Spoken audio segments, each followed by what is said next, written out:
गवां निश्वसितं वेदाः सषडङ्गपदक्रमाः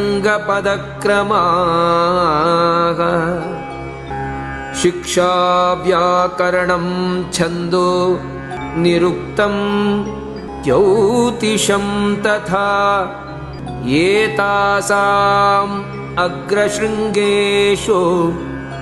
इन्द्राविष्णु स्वयं स्थितौ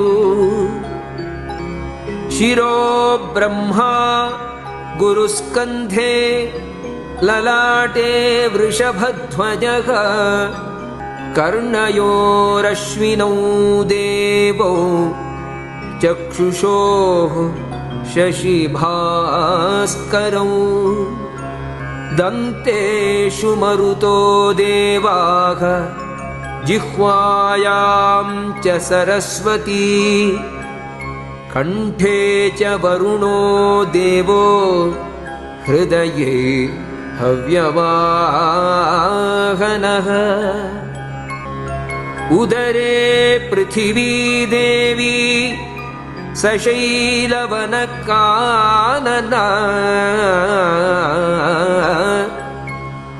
ककुदिद्यौ स नक्षत्रा पृष्ठे वैवस्वतो यमः।